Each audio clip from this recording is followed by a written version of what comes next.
Hello students, तो इस session में हम करने वाले हैं क्लास 10th के क्वाड्रेटिक इक्वेशन जो कि हमारा चैप्टर नंबर 4 है उसके प्रीवियस ईयर के क्वेश्चंस। तो क्वाड्रेटिक इक्वेशन क्या होते हैं आई होप सभी को क्लियर होगा, और अगर नहीं भी हो तो मैं उससे बता देती हूँ। तो देखिए, एक लीनियर एक्सप्रेशन जो होता है, लीनियर एक्सप्रेशन नहीं, एक एक्सप्रेशन हमारा क्या होता है, combination of variables and constants. ठीक है, अभी इसी एक्सप्रेशन में अगर इक्वल्स टू का साइन लगा दें तो हमारा क्या बन जाएगा, एक इक्वेशन बन जाएगा। और इसी इक्वेशन में अगर इस इक्वेशन की जो हाईएस्ट पावर है वो क्या हो जाए हमारी 2, हाईएस्ट पावर या इस इक्वेशन की डिग्री क्या हो जाए हमारी 2, तो वो कहलाएगी हमारी क्वाड्रेटिक इक्वेशन। तो मैं दोबारा बताती हूँ, एक एक्सप्रेशन क्या होता है हमारा, combination of variables and constant. एक एक्सप्रेशन में हमने लगाया क्या, इक्वल्स टू का साइन, तो हम इक्वल्स टू का साइन करके हम कुछ भी रख सकते हैं, 0 1 2 3 कुछ भी रख सकते हैं, तो हमारा बनेगा इक्वेशन। और फिर एक इक्वेशन में की जो हाईएस्ट पावर है अगर 2 हो जाती है तो क्या कहलाएगी हमारी, एक क्वाड्रेटिक इक्वेशन। तो हमारा जो पहला क्वेश्चन है ये है हमारा, इसे हमें करना है फैक्टराइज। ठीक है, तो इसे हमें फैक्टराइज करना है। तो फैक्टराइज करना मतलब कि रूट लिख के ना बहुत ज़्यादा दिक्कत होता है कि भाई कैसे करें क्या करें। तो इसकी एक ट्रिक है, इसे ट्रिक कह सकते हैं या मेरा एक छोटा सा कॉन्सेप्ट है। तो देखिए, हमारा जो कांस्टेंट है वो क्या है हमारा 5√3। 5√3 मतलब क्या होता है, 5 इंटू रूट थ्री कह सकते हैं। और यहाँ पे हमारे एक्स स्क्वायर के साथ जो भी नंबर रहता है, यहाँ पे क्या है, √2 है, तो इस √2 को भी ले लेंगे। हमें बनाना है इन सबको मिला के, हमें बनाना है क्या, 7। और सॉरी, यहाँ पे √2, यहाँ भी √2, मैं भी √2 हो गया। तो देखिए 5√2 और साथ में क्या है √2, इससे हमें क्या बनाना है 7। अभी अगर आप ना वो वाला मेथड अपनाएंगे कि हम दो नंबर ढूंढें जिसको मल्टीप्लाई करने पे ये आए और उसे प्लस या माइनस करने पे 7 आए, तो बहुत टाइम वेस्ट होगा आपका, क्योंकि ये रूट के सवाल है, रूट के सवाल ऐसे सॉल्व नहीं होते हैं। ठीक है, तो मेरा जो कॉन्सेप्ट है या कह सकता है, ये मैंने भी किसी से सीखा था, एक भैया से सीखा था। तो उसमें क्या करना पड़ता होता है, जो कॉन्स्टेंट टर्म रहता है ना यहाँ पे, उसे हमें फैक्टराइज करना होता है। सिंस यहाँ पे 5√2 है तो 5 को तो हम फैक्टराइज कर नहीं सकते हैं ना, 5 का 5 ही रहेगा, और √2 को भी फैक्टराइज नहीं करेंगे, √2 का √2 ही रहेगा, और यहाँ भी √2 हमारा आ गया। ठीक है, अभी इन सब सिर्फ हमारे पास ये लिमिटेड नंबर्स आ गए, इन लिमिटेड नंबर से हमको सिर्फ क्या लाना है, 7, या तो ऐड करके या फिर माइनस करके। तो पहले से देखिए, ये जो है हमारा रूट में है, बट यहाँ पे जो 7 है वो हमारे रूट में नहीं है, तो हमें रूट हटाना पड़ेगा। तो देखिए, जो हमारा √2 इंटू √2 होता है वो क्या होता है हमारा 2 होता है। देखिए, रूट के अंदर दो वैल्यू अगर सेम है, जैसे कि √3 इंटू √3 क्या हो जाएगा, 3 हो जाएगा। √5 इंटू √5 क्या हो जाएगा हमारा, 5 हो जाएगा। तो जो रूट के अंदर वैल्यू सेम है उसको मल्टीप्लाई करते हैं तो हमारे क्या हो जाता है, रूट हट जाता है। तो हो गया हमारा 5 और ये हो गया 2। अभी आपको क्लियरली दिख रहा होगा, 5 माइनस 2 करेंगे तो 3 आएगा नहीं, बट 5 प्लस 2 करते हैं तो क्या आएगा हमारा, 7 आ जाएगा। तो ये हो गया परफेक्ट क्या कहते हैं, स्प्लिट। ये हो गया √2x² प्लस 5x प्लस हो गया 2x प्लस में 5 √2 इज टू हमारा 0। नाउ अभी देखिए, इनमें कुछ भी कॉमन नहीं है सिवाय x के, तो हम इस x को कॉमन लेंगे, तो हमारा बचा यहाँ पे √2x प्लस हमारा हो गया 5। इन दोनों टर्म्स में क्या कॉमन है हमारा, यहाँ पे कॉमन हमारा 2 का मतलब क्या होता है, हमें अभी जस्ट बताया, मैंने बताया √2 इंटू √2 इज क्या होता है, 2 होता है। ठीक है, तो एक 2 के अंदर दो √2 होते हैं। इनमें से अगर मैं, देखिए इसके पास क्या सिर्फ और सिर्फ एक √2 है। ठीक है, इसमें से अगर मैं √2 कॉमन लेती हूँ, यानी कि एक √2 जाता है तो क्या बचेगा, सिर्फ और सिर्फ √2 बचेगा। तो हमारा √2 कॉमन गया, और यहाँ पे लेफ्ट है √2x प्लस में हो गया हमारा 5 इज टू 0। देखिए, यहाँ पे √2x प्लस 5, यहाँ पे √2 प्लस x प्लस 5। ब्रैकेट के अंदर आपका जो रिमेनिंग अगर वो सेम है, इसका मतलब जो आपने स्प्लिट किया वो 100% करेक्ट है। तो ये आ गया हमारा x प्लस √2 और ये हो गया √2 प्लस 5 इज टू 0। अभी देखिए, अब x की वैल्यू आप ऐसे ही फाइंड कर सकते हैं, ये x प्लस √2 है बराबर 0 होगा, तो x की वैल्यू आ गई माइनस √2। अब इसे भी रखते हैं, √2x प्लस 5 इज टू 0, तो ये 5 इधर शिफ्ट होगा, तो ये हो जाएगा √2x is to 5 sorry minus 5 and x is to -5 upon में √2। देखिए कितना इजी हो गया, अगर आप इस नंबर को क्या करें, फैक्टराइज करें और साथ में इस नंबर को भी ले लें। आपको याद रखना है कि कांस्टेंट टर्म को फैक्टराइज करने के साथ साथ हमें जो एक्स स्क्वायर का जो कोफिशिएंट होता है, ठीक है, उनको भी लेना है, और उन टर्म्स को मल्टीप्लाई करके ऐसे दो टर्म्स निकालिए जिससे प्लस करने पे या तो मिडिल टर्म आए या माइनस करने पे मिडिल टर्म आए। तो ये हमारा नेक्स्ट क्वेश्चन, जो क्वेश्चन है, the find the value of K for each of the following quadratic equation so that they have 2 equal roots. ठीक है, तो इक्वल रूट्स का जो क्या कहते हैं, क्या कहेंगे अपन, रूल होता है वो क्या होता है, इक्वल रूट्स कब होते हैं हमारे, b square minus 4ac is equal to what 0। जब हमारा बी स्क्वायर माइनस 4ac बराबर क्या होता है, 0 होता है, तब हमारा क्या होता है, इक्वल रूट्स होता है। तो हमें एक क्वाड्रेटिक इक्वेशन दी हुई है, ठीक है, और इसमें पहले ही से बता दिया गया है कि इसके क्या है, इक्वल रूट्स हैं, यानी कि बी स्क्वायर माइनस 4ac करेंगे तो हमारे क्या आएगा, 0 के बराबर आएगा।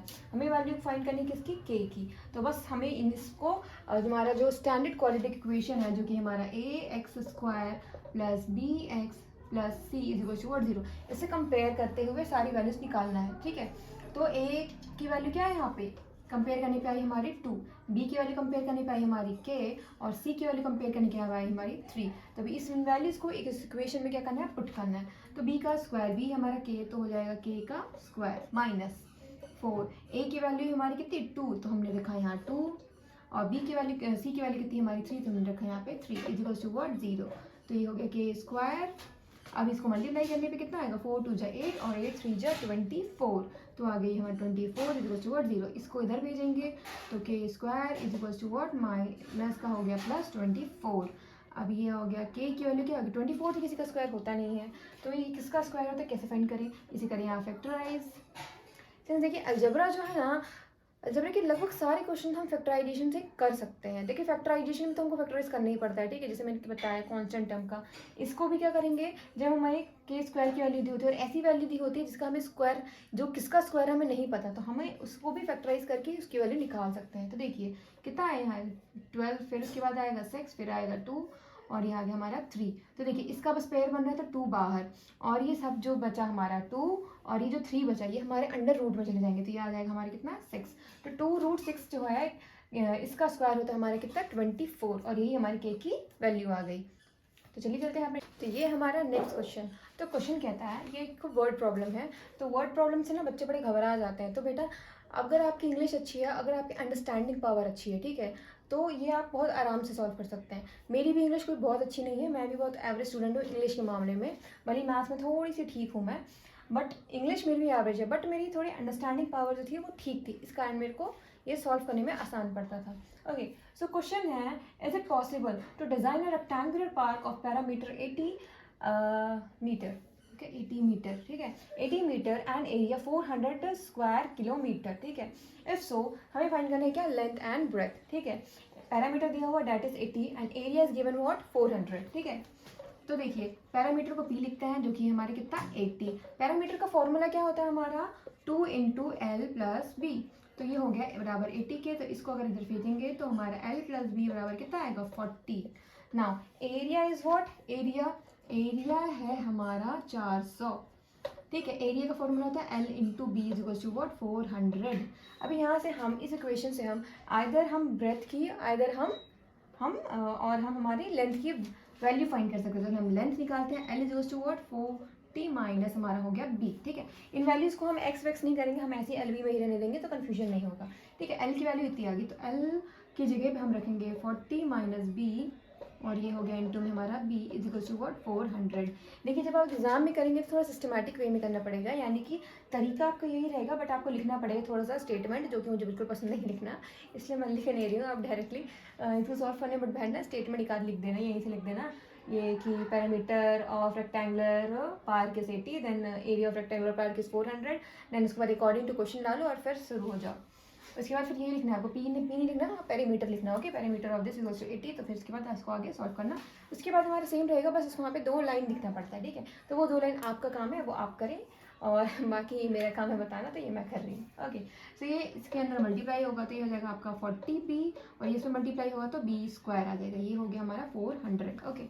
तो अब इस 400 को हम इधर भेजते हैं, 40b minus B square minus हो गया 400 इज इक्वल्स टू 0। अब बी स्क्वायर में क्या माइनस का साइन आ गया, उसे हमें हटाना पड़ेगा, तो -1 हम निकालेंगे कॉमन इनमें से, तो -1 हम कॉमन निकालेंगे तो ये साइन जो है हमारा सबका चेंज हो जाएगा, यहाँ आ जाएगा हमारा -40b प्लस हो गया b स्क्वायर प्लस में होगा 400, या हमारा 400 इज इक्वल्स टू 0। इस -1 को उधर भेजेंगे तो क्या हो जाएगा 0। तब इसको स्टैंडर्ड फॉर्म में लिख सकते हैं, तो हमारा जो स्टैंडर्ड फॉर्म होता है क्या होता है b स्क्वायर माइनस 40b और प्लस में 400 इज इक्वल टू व्हाट 0। अभी मैंने बताया था किसी भी बड़ी से बड़ी नंबर मिल जाए आपको, आप उसे फैक्टराइज कर सकते हैं। कैसे, बस इस 400 को क्या करें फैक्टराइज करें, तो 400 का फैक्टराइजेशन करेंगे तो कितना आएगा आप यहाँ आपका यहाँ पे 2 का हो गया 200, फिर यहाँ पे 2 हो गया तो कितना आ गया हमारा 100 ना। 2 होगा तो होगा 50, अगेन 2 होगा तो होगा 25, 25 मीन्स 5 और 5, तो हमारे पास 4 2 है और 2 5 है, हमें चाहिए कितना 40। तो देखिए इन सबको मल्टीप्लाई करेंगे तो क्या आएगा 4 4 जा 16 16 और ये हो गया 25, तो 25 माइनस 16 करने से भी 40 नहीं आएगा और 25 प्लस करने से भी 40 नहीं आएगा। तो नेक्स्ट है हमारा 2 इंटू टू क्या होता है 4, 4 प्लस करते हैं 4 इंटू करते हैं 5, तो कितना आएगा 20। तो 20 प्लस 20, देखिए इस 2 को मल्टीप्लाई किया इस 5 से और इस 2 को मल्टीप्लाई किया इस 5 से, क्या आया 20 और 20, 20 minus 20 0, but 20 plus 20 is what 40, ये हमें मिल गया। बट हमें चाहिए माइनस 40, तो माइनस 20 होगा और माइनस 20 होगा, ठीक है। तो B square minus 20b minus में 20b और ये हमारा प्लस में 400 इज टू व्हाट 0। इनमें से क्या कॉमन है, सिर्फ और सिर्फ b निकाल लिया बाहर, तो बचा हमारा 20। इनमें से क्या कॉमन है 20, तो निकला बाहर, बचा हमारा 20 इज टू व्हाट 0, ठीक है। अगर यहाँ पे जैसे आपको तकलीफ हो रही है कि भाई कॉमन निकालने के बाद क्या बचेगा, तो यहाँ पे देखिए हम फैक्टराइज कर चुके हैं हम लोग 400 को, ठीक है। तो हमने निकाला ये 20 निकाल लिया, ठीक है। तो क्या लेफ्ट है, ये 2 और ये 5, तो मिला के कितना है 20। तो फैक्टराइजेशन अगर इस्तेमाल करते हैं प्राइम फैक्टराइजेशन, ठीक है, तो ये बहुत हेल्पफुल है आपके फैक्टराइजेशन के लिए। स्प्लिटिंग जो मिडिल टर्म को स्प्लिट करने वाले जो पार्ट है ना, ये आपके लिए बहुत ईजी हो जाएगा। बच्चे बहुत घबराते हैं जब बड़े बड़े नंबर्स मिल जाते हैं, तो घबराने की जरूरत ही नहीं है, जो आपका कॉन्स्टेंट टर्म है उसे फैक्टराइज करो और खेल खत्म करो। तो ये हो गया हमारा सॉल्व इक्वेशन, ये आ गया हमारा b माइनस में 20 और ये भी b माइनस में 20। तो हमें दो मिले हैं दो इक्वल रूट्स, तो b की जो वैल्यू हो गई हमारी 20 हो गई, ठीक है। तो हमारा l की वैल्यू हम निकाल सकते हैं, l इज इक्वल टू क्या होगा 40 minus 20 is equal to what 20। तो l भी हमारा क्या, लेंथ भी हमारा 20 है, ब्रेथ भी हमारा 20 है। सो कितनी इजीली हमने इसे सॉल्व कर लिया। तो हमारा नेक्स्ट क्वेश्चन, तो इस क्वेश्चन को करने से पहले आपको दो चीज़ें पता होना चाहिए कि कंसेक्यूटिव का मतलब क्या होता है और एक पॉजिटिव इंटीजर का मतलब क्या होता है, ठीक है। तो और पॉजिटिव इंटीजर्स के पहले पहुंचने से पहले इंटीजर्स क्या होते हैं। तो इंटीजर जो होता है हमारा collection of positive and negative integers including zero, ठीक है। Positive integer plus negative integer और साथ में हमारा जीरो आएगा तो हमारे क्या बनेगा, एक इंटीजर्स बनेगा। तो पॉजिटिव इंटीजर और नेगेटिव इंटीजर क्या होता है, तो देखिए पॉजिटिव मतलब कि क्या +1 +2 +3, ये हमारे हो गए पॉजिटिव इंटीजर, और नेगेटिव इंटीजर क्या होगा -1 -2 -3 हो गए हमारे नेगेटिव इंटीजर।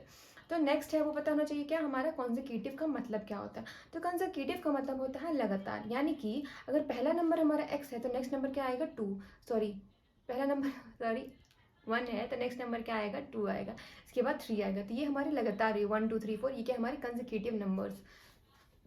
तो क्वेश्चन में है find two consecutive positive integers the sum of whose square is 365, ठीक है। तो कंसेक्यूटिव पॉजिटिव इंटीजर्स है, ठीक है। तो पहला अगर मैं x मानती हूँ, ठीक है, पहला x है तो नेक्स्ट क्या होगा x +1, तभी ना अगर यहाँ पे अगर मैं 1 रखती हूँ, पहला नंबर अगर हमारा 1 हुआ तो ये हमारा जो नेक्स्ट नंबर हुआ 1 + 1 2, 1 + 1 क्या हो जाएगा 2 होगा। तो देखिए ये हो गए हमारे लगातार कंसेक्यूटिव नंबर्स। अभी देखिए क्वेश्चन क्या कहता है सम, तो डायरेक्टली इसको जोड़ने मत लगना, सम ऑफ स्क्वायर हुज स्क्वायर, इनके स्क्वायर का सम, ठीक है। तो x² + x + 1 का whole square is equal to 365 है। अब इसे फैक्टराइज करें और ये हो गया आपका क्वेश्चन सॉल्व। तो ये x² हो जाएगा, ये x का स्क्वायर, ये क्या होगा a + b का होल स्क्वायर, क्या होता है हमारा a + b का whole square, a² + b² + 2ab। तो a का स्क्वायर यानी कि x का स्क्वायर, b का स्क्वायर यानी कि 1 का स्क्वायर और हमारा 2ab यानी कि 2x इज इक्वल टू 365। इनको हम क्या करेंगे, जोड़ देंगे। तो कभी भी वेरिएबल ऐड नहीं होता, हमारा क्या ऐड होता है कोफिशिएंट। तो x² कोफिशिएंट यहाँ 1 है, यहाँ भी x² कोफिशिएंट 1 है, तो 1 + 1 हो गया हमारा 2 और साथ में x का स्क्वायर, और ये हो गया हमारा 2x। ये 1 जो है उस साइड शिफ्ट होगा तो क्या हो जाएगा, माइनस में जाएगा। तो 365 - 1 इज व्हाट 364, तो 364 आ गया। इसे अब हम इधर शिफ्ट कर देंगे क्योंकि हमें इक्वेशन को सॉल्व करना है। Equals to 0। अब इन सब में हमारा 2 कॉमन है तो इस 2 को कॉमन ले लेते हैं और उधर भेज देते हैं। ये 2 कॉमन लिया, 2x हुआ, और यहाँ पे हम क्या करेंगे 2 से डिवाइड करेंगे तो 1 आएगा, 8 आएगा, 2 आएगा, ये हो गया 0। इस 2 को इधर भेजेंगे तो 0/2 क्या होगा 0। तो हैंस हमारी इक्वेशन है x² + x - 182 is equal to 0। Again अब इसे फैक्टराइज करने में हालत ख़राब नहीं होगी क्योंकि हमने सबको ट्रिक बता दी है। तो ये होगा 182 अपॉन, अब इसको फैक्टराइज करेंगे तो कितना आएगा 91। अब ये आता है 13 की टेबल में, 13 7 जा, ये आ गया 1। अब ये इस नंबर से आपको लाना है क्या 1। तो देखिए आपको डायरेक्टली दिख रहा है कि अगर हम इन दोनों को मल्टीप्लाई करेंगे 7 इंटू 2 कितना होगा 14 और 14 माइनस 13 कितना होता है 1 तो ये आ गया। सो कितना इजी बना दिया मैंने इस चीज़ को, ठीक है। फैक्टराइजेशन कितना ज़्यादा, स्प्लिटिंग द मिडिल टर्म, आपको दिमाग लगाने की ज़रूरत ही नहीं कि कौन से दो नंबर हैं जिसको मल्टीप्लाई करने पे 182 आए और कौन वही सी नंबर को प्लस या माइनस करने पे क्या है 1 है। इतना सोचने की ज़रूरत ही नहीं है भैया, इसको फैक्टराइज करो, जो नंबर्स मिले उनको इस्तेमाल करें। तो ये एक्स स्क्वायर हो गया, हमारा क्या था 14 एंड 13, तो हमें चाहिए प्लस में 1, तो क्या होगा 14x माइनस में होगा 13x और ये माइनस में 182 इज इक्वल टू व्हाट 0। इनमें कॉमन लेंगे क्या, x कॉमन आएगा, ये हो गया x प्लस 14 अंदर में, यहाँ कॉमन आएगा माइनस 30, तो यहाँ हो जाएगा प्लस। और देखिए अभी यहाँ पे बचा गया कैसे निकालेंगे, सिंपल है, यहीं पे हमने फैक्टराइज किया हुआ है, 13 हम निकाल रहे हैं, 13 हमारा जा तो बच रहा है क्या 14 बच रहा है, तो हो गया हमारा ये 14 इज इक्वल टू अगेन 0, तो ये x माइनस 13 हो गया और ये हो गया x प्लस में 14 इज इक्वल टू 0। तो यहाँ से x की वैल्यू आई 13 और यहाँ से x की वैल्यू आई कितनी माइनस का 14, तो हमें चाहिए पॉजिटिव इंटीजर्स, तो इस वैल्यू को हम नहीं लेंगे, हम लेंगे 13, तो x की वैल्यू 13 है, तो जो नेक्स्ट इंटीजर है हमारा वो क्या हो जाएगा हमारा 14। तो जो दो पॉजिटिव कंसेक्यूटिव नंबर्स हैं वो कितने हैं 13 और 14, जिनके स्क्वायर का अगर हम सम करेंगे तो वो कितना आएगा 365। तो देखिए आपको डायरेक्टली यहाँ शुरुआत नहीं करना, पहले कुछ शब्द लिखने होंगे, जैसे कि मैं पहले ही बता चुकी हूँ कि let the first consecutive integer be x, let the second consecutive integer be what x plus 1, उसके बाद अकॉर्डिंग टू क्वेश्चन करके इसे सॉल्व करें। हमारा नेक्स्ट क्वेश्चन और इस सेशन का सबसे आखिरी क्वेश्चन। तो क्वेश्चन है the diagonal of a rectangular field is 60 metre more than the shorter side of the longer side is 30 metre more than the shorter side, find the sides. Okay, तो rectangular field की बात की है, ठीक है, उसके diagonal की बात की गई है, ठीक है, कि जो हमारा रेक्टेंगुलर फील्ड का जो डायगोनल है वो 60 मीटर ज़्यादा है किससे, छोटी वाली साइड से, ठीक है। एक रेक्टेंगल में क्या होता है हमारा एल होता है और ये हमारा ब्रेथ हो गया और ये जो हो गई हमारी डायगोनल हो गई, ठीक है। तो छोटी वाली साइड मतलब कि ब्रेथ जो हमारी है इससे 60 ज़्यादा है, तो अगर छोटी वाली साइड को जिससे कंपेयर किया जाए ना, फॉर एग्जांपल मेरी एज के साथ एक मेरी किसी बच्चे के एज को कंपेयर किया जाए तो मेरी एज क्या हो जाएगी x हो जाएगी, ठीक है। तो इसमें कंपेयर किया है डायगोनल का वो किससे, ब्रेथ के साथ, तो ब्रेथ को मानेंगे क्या x, या शॉर्टर साइड को क्या मानेंगे हम x, तो हमारा डायगोनल हो जाएगा क्या x प्लस कितना 60, क्योंकि डायगोनल का कितना है 60 ज़्यादा है उससे, ठीक है। द नेक्स्ट है if the longer side is 30 more than the shorter side, again shorter side से ही कंपेयर किया गया है। सो ये जो हमारी जो लॉन्गर साइड है वो कितना 30 ज़्यादा है शॉर्टर साइड, तो क्या x प्लस कितना होगा 30 हो जाएगा। अभी इसमें क्या लगाना है, डायगोनल लेंथ और ब्रेथ में एक रिलेशन क्या होता है, हमारा जो रेक्टेंगल होता है उसका जो हर एंगल होता है, सारे एंगल्स कितने होते हैं 90 डिग्री, ठीक है। तो डायगोनल लेंथ और ब्रेथ में रिलेशन क्या है, रिलेशन है हमारा पाइथागोरस थ्योरम का, कि डायगोनल का स्क्वायर इज इक्वल टू क्या होता है under root l square plus b square, sorry diagonal d is equal to what under root l square plus b square, है ना, ये होता है। तो हम लगाएंगे इसमें फॉर्मूला, इसको स्क्वायर कर देंगे, इधर भी स्क्वायर कर देंगे, तो ये आ जाएगा डी का square is equal to l square plus b square. अब वैसे आप डायरेक्टली कर सकते हैं, इसको करने की जरूरत नहीं है। देखिए ये हमारा हाइपोटेनियस है क्योंकि 90 डिग्री की हाइपोटेनियस है, ये हमारा बेस हो गया, ये हो गया हमारी हाइट। तो आपको पता है क्या कहते हैं हाइपोटेनियस का square h square is to what p square plus b square होता है यार, कभी कभी बीच में ऐसा अटक जाते हैं बोलते बोलते, चलिए कोई बात नहीं। तो ये हो गया हमारा डायगोनल, कितनी है हमारी डायगोनल है x प्लस 60, तो लिखेंगे x plus 60 whole square is equals to l का स्क्वायर यानी कि लेंथ लंबी वाली साइड है जो कि हमारी x plus 30 whole square plus breadth जो कि हमारी कितनी x, जो छोटी वाली साइड वो होगी हमारी x का स्क्वायर। अभी इसे सॉल्व करते हैं, a प्लस बी लगाएंगे यहाँ पे, a प्लस बी का कॉन्सेप्ट, तो a का स्क्वायर यानी कि x का स्क्वायर, b का स्क्वायर मतलब कि 60 का स्क्वायर जो कि होगा 3600 और फिर स्क्वायर 2ab मतलब कि हो जाएगा 2 × 120x is equals to x का स्क्वायर प्लस 900, 30 का स्क्वायर होगा 900 प्लस में होगा हमारा 60x प्लस में x का स्क्वायर, ठीक है। तो x स्क्वायर से x स्क्वायर कैंसिल। अभी इसको सॉल्व करते हैं, इन सारे टर्म्स को उधर भेज देते हैं या उन सारे टर्म्स को इधर ले आता है, तो इन्हीं को हम इनको इधर भेज देते हैं। तो 3600 plus 120x minus 60x minus okay मैंने 60 पहले ले लिया, ठीक कोई बात नहीं, 900 माइनस एक्स का स्क्वायर इज इक्वल टू 0।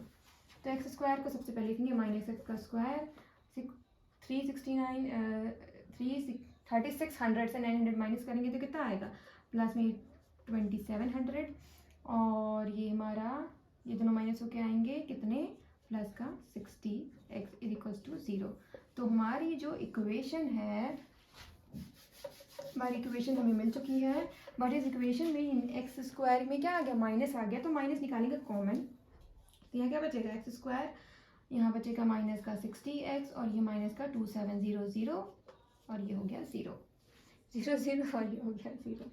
तो अगेन इसको फैक्टराइज करने में हालत ख़राब नहीं होने वाली है, क्योंकि हमारे पास पता है कि इसको फैक्टराइज करके हमें नंबर्स मिल जाएंगे। तो 2700, तो 3 जा क्या हो गया हमारा 900, अगेन 3 जा हो गया हमारा कितना 300, अगेन 3 जा हो गया हमारा कितना 100, तो अब ये 2 से जाएगा आएगा 50, अगेन 2 से जाएगा आएगा 25, तो ये 5 और 5, तो इन सारे नंबर से हमें चाहिए कितना 60। ठीक है, तो बड़े नंबर थोड़े सोचने पड़ेंगे, हमें चाहिए 60 या तो माइनस करने पे या तो प्लस करने पे। तो ये 50 हो रहा है, ठीक है, इनको मल्टीप्लाई करने पे कितने आ रहे हैं 50 और इनको मल्टीप्लाई करने पे आ रहे हैं 9 2 जा 27 इंटू 2, 27 इंटू 2 होता है 54, तो 50 माइनस 54 60 तो बिल्कुल नहीं है। तो नेक्स्ट है हम लेते हैं, ये हो गया 25, ये हो गया 25, इसको भी ले लेते हैं हम, ये पूरा 25 प्लस 25 इंटू 4 आता है, 25 इंटू 4 आता है 100, ठीक है 100 और 100 से तो ये भी नहीं जाएगा, तो थोड़ा सोचना पड़ेगा है ना। तो इसको मल्टीप्लाई करता है, ये हो गया कितना 3 3 जा 9 और ये 9 और ये 25, इसमें ज़्यादा आ जा रहा है, तो और हमें चाहिए 60 ना, तो 60 कैसे आएगा हमारा, और दूसरा हम लेते हैं ये मल्टीप्लाई करने पे 520, अच्छा इनको मल्टीप्लाई करते हैं 3 2 जा 6 और 6 3 2 जा 6 और 6 2 जा 12 इंटू 5 आता है हमारा 60, और साथ में ये हो गया हमारा कितना, ये हो गया यार बड़ा टाइम लग रहा है, चलो इन नंबर को साइड में लिख लेते हैं। हमारे पास है 3 3 3 2 2 और साथ में 5 5, जब इतने सारे नंबर आए तब थोड़ा सा प्रॉब्लम होता है, बट कोई नहीं, हो जाएगा हमारा।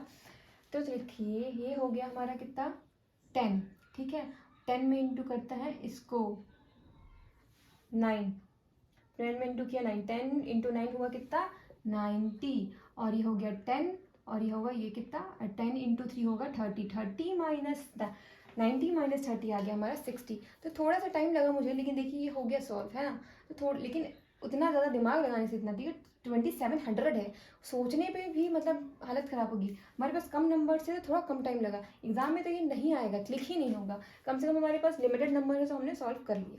तो 90 और ये हो गया 30, ठीक है, तो हमने लिखा एक्स का स्क्वायर, हमको चाहिए कितना माइनस में 60, तो 90 में लगाएंगे माइनस, इसमें लगाएंगे प्लस, तो माइनस 90x प्लस में 30x और ये minus 2700 is equals to what 0।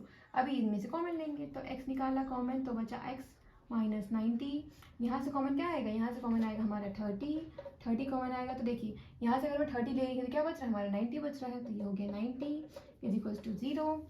अब इनको साथ में लिख देंगे, तो x प्लस 30 हो गया और ये x माइनस 90 हो गया इज इक्वल टू 0। तो यहाँ से x की वैल्यू आई माइनस 30 और यहाँ से आई वैल्यू हमारी 90।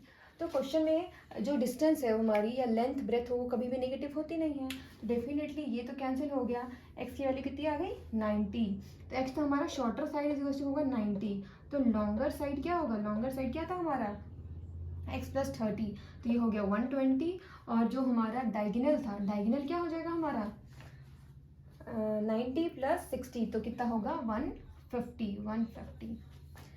अगर आपको ये वीडियो पसंद आई हो तो हर बार की तरह चैनल को लाइक कमेंट और सब्सक्राइब ज़रूर करें। तब तक के लिए बाय बाय एवरीवन।